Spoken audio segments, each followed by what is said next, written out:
جمع‌بندی 5 قانون طلایی ثروتمند شدن. 1.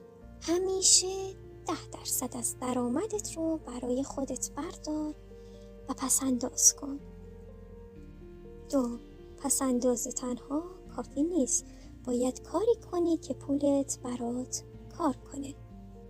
3. هزینه‌هات رو کنترل کن، یعنی جوری نباشی که هرچی بیشتر پول در بیاری بیشتر خرج کنی. 4. فقط از آدم‌های موفق و با تجربه مشورت بگیر، نه از هر آدمی.